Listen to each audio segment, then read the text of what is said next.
Oi, gente.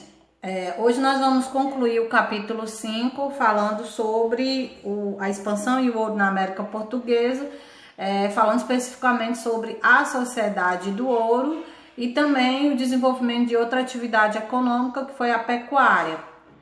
Bom, sobre a sociedade do ouro, a gente pode defini-la da seguinte forma: 52% era composta por negros, 26% por pardos e 22% por brancos. Lembrando que a grande maioria da população de negros e pardos ficavam na classe inferior, e os brancos geralmente ocupavam os cargos administrativos e estavam numa melhor posição social. Podemos dividir também da seguinte forma: os potentados, que eram os grandes comerciantes, as camadas médias, artesãos, advogados, taberneiros, militares, etc.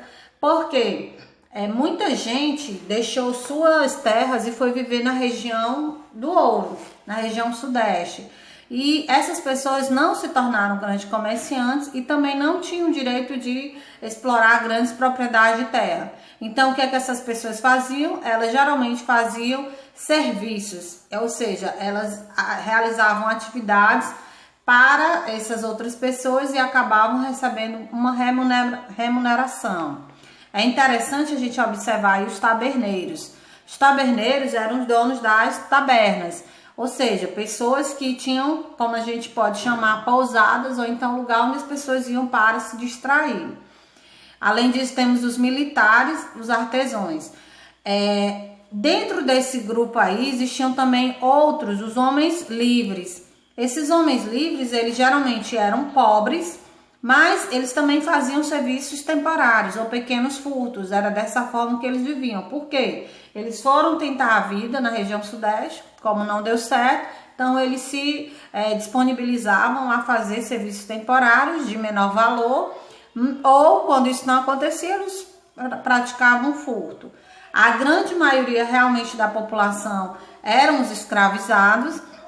Os escravos, eles, devido à decadência do período açucareiro, eles foram transferidos da região nordeste para a região sudeste. É importante observar também que muitos escravos conseguiam suas liberdades, porque dentro da sociedade do ouro existia uma certa mobilidade social, diferentemente do que acontecia na sociedade açucareira.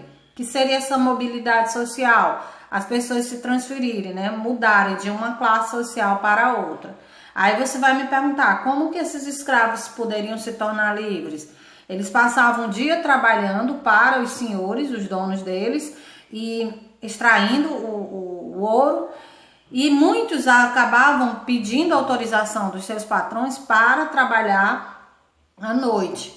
Nesse período em que eles trabalhavam à noite, o que eles iriam conseguir de ouro, o que eles conseguiam extrair de ouro, eles davam ao patrão e, em compensação, eles estavam pagando a sua liberdade, certo? Então, não eram todos os escravos, todos os senhores que permitiam isso, mas alguns permitiam. Dessa forma, o que acontecia?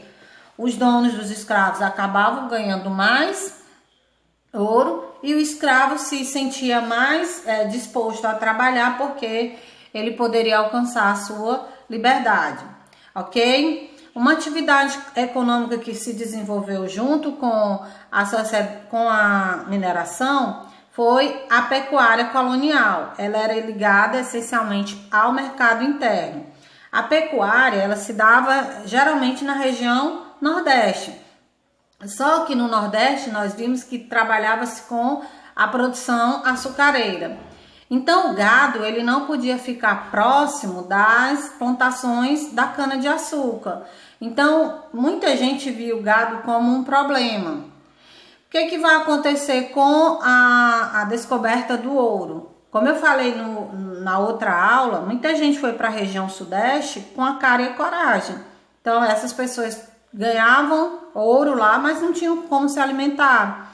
E o que foi que aconteceu? Muitos comerciantes, como a gente também já viu na aula anterior, foram para essa região para que eles pudessem desenvolver a atividade comercial. E também isso aconteceu com a pecuária. Antes o gado que era usado apenas para como uma forma de transporte ou então como para moer a cana, agora o gado vai ser usado também para o consumo. No Nordeste usava-se muito a expressão carne seca ou carne salgada, onde se matava o boi e comia, né? Enchia de sal e botava no sol e virava carne seca. Para a região sudeste e principalmente para o sul, vai se usar o termo carne de charque, que tem a mesma, a produção acontece da mesma forma. E por que o gado acabou indo para essas regiões?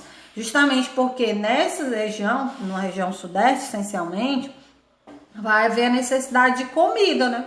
E se levasse o gado andando até lá, muito gado se perdia, porque morria. Então, matava-se, salgava e levava para essas regiões onde seria consumida. Ok? E em relação às novas fronteiras, nós vimos no início da aula anterior, desse capítulo, essencialmente, que uma das consequências da mineração vai ser a expansão do território brasileiro. E junto com essa expansão vão haver vários conflitos, porque pelo Tratado de Tordesilhas, os portugueses só tinham direito a explorar o Nordeste brasileiro.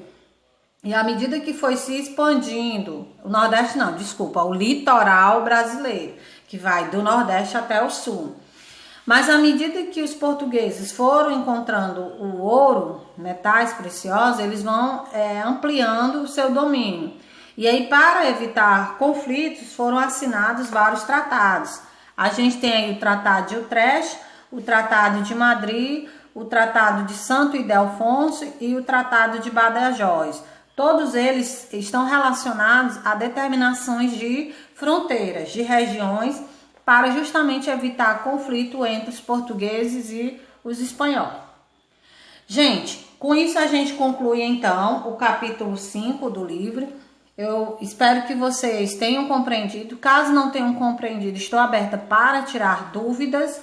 E vocês têm que fazer também a leitura do livro. É essencial que vocês façam essa leitura para que a gente possa compreender melhor, tá bom? No mais, muito obrigado. Beijo no coração.